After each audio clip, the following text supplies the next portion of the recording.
ሰላም ሰላም ውድ የኢትዮ ሼፍ ቤተሰቦቻችን እንደምን ቆያችሁ? ዛሬም እንደተለመደው በአዲስ በሆነ የምግብ አሰራር ተመልሰን መጥተናል። እስከ ቪዲዮ መጨረሻ ድረስ አብራችሁን እንድትቆዩ የኛ የኢትዮ ሼፍ ግብዣ ነው።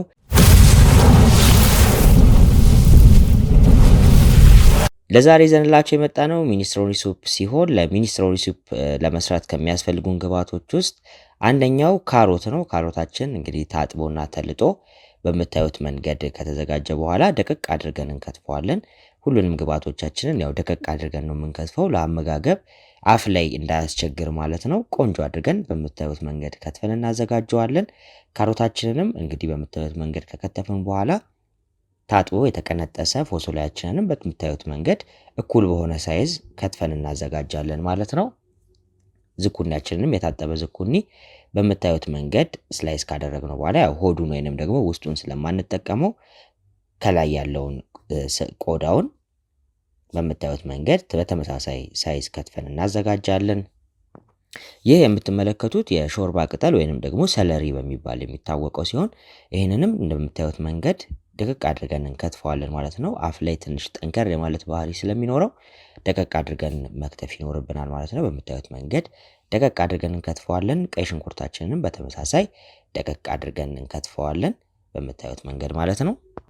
በመቀጠል ድስታችንን ጥደን ዘይታችንን እያጋልን ዝንጅብላችንን ከጎን ደቀቅ አድርገን እንከትፋለን ማለት ነው። ነጭ ሽንኩርታችንንም አብረን እናዘጋጃለን። ነጭ ሽንኩርታችንና ዝንጅብላችንን ካዘጋጀን ወዲያ ዘይታችን ከጋለልን በኋላ ሽንኩርታችንን ቀይ ሽንኩርታችንን ጨምረን እናበስለዋለን። እንግዲህ ሁሉም ግብአቶቻችን እዛው እንዲበስሉልን ስለፈለግን ቀቅላችሁም ግብአቶቹን ፎሶሊያውንና ካሮቱን ትንሽ ገንፈል አድርጋችሁ መጠቀም ትችላላችሁ። እኛ ግን ያንን ስላልፈለግን በምታዩት መንገድ ሁሉንም ከዜሮ ነው ማብሰል የጀመርነው። ስለዚህ ሽንኩርታችንን ነጭ ሽንኩርታችንን እና ዝንጅብላችንን አንድ ላይ ትንሽ እናቁላለዋለን። እሱ እየተቁላላልን ቶሎ እንዲበስልልን የሰለሪ ግንዳችንን አብረን ከተን እናበስለዋለን ማለት ነው። እሳታችሁ በጣም ባይበዛ ይመከራል። በመቀጠል ፎሶሊያችንን ጨምረን ትንሽ ከሽንኩርቱ ጋር እናዋሃደዋለን። ትንሽ ሰዓት ፎሶሊያችንን ከመታልን በኋላ በምታዩት መንገድ ካሮታችንን ጨምረን አብረን በእሳት እንጠብሰዋለን ማለት ነው። እሳታችሁ በጣም ከጋለ ሽንኩርታችሁንና ነጭ ሽንኩርታችሁን ሊያሳርርባችሁ ወይ ደግሞ ሊያጠቁርባችሁ ስለሚችል ለሰስ ባለ እሳት ላይ ማብሰል ይኖርባችኋል ማለት ነው። ጠበስ ካለ በኋላ ውሃ ጠብ እያደረግን በደንብ እንዲበስልልን እናዋሃደዋለን ማለት ነው። በመቀጠል እንደምትመለከቱት ከበሰለልን በኋላ የቲማቲም ድልሃችንን ጨምረን አብረን ደግሞ እናቁላለዋለን ወይንም ደግሞ እናበስለዋለን ማለት ነው።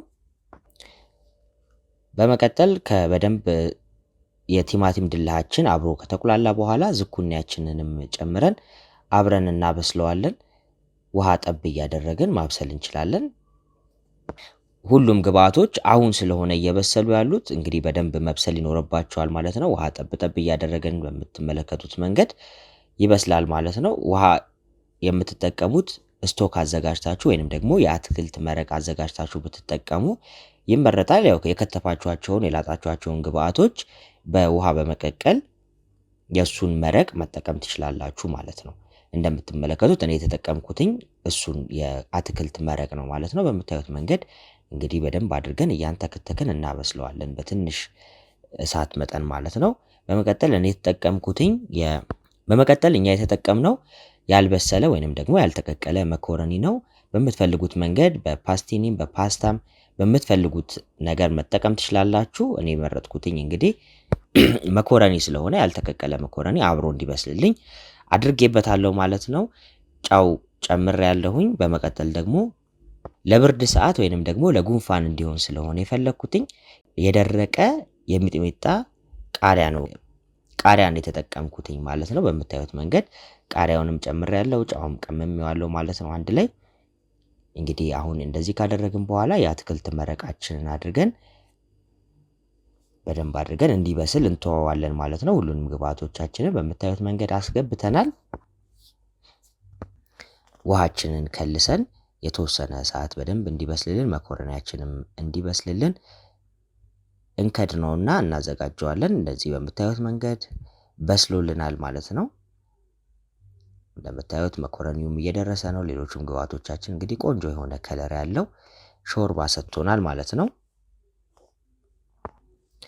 ሾርባችን እንግዲህ ደርሶልናል ማለት ነው። ወደ መመገቢያ እቃችን ላይ አውጥተን ሾርባችንን መጠጣት እንችላለን ማለት ነው። በምታዩት መንገድ በጣም ቆንጆ መልክ ያለው በጣም ቆንጆ የሆነ የሚኒስትሮኒ ሾርባ አሰራር ነው ይዘንላችሁ የመጣ ነው ለዛሬ። ውድ የኢትዮ ሼፍ ቤተሰቦቻችን ይሄንን የዩቲዩብ ገጽ ሰብስክራይብ ላደረጋችሁ ሰብስክራይብ በማድረግ የደወል ምልክቷን በመንካት ሁሌም የምንለቃቸው ቪዲዮዎች ቀድሞ እንዲደርሷችሁ ማድረጋችሁን አትርሱ እንላለን።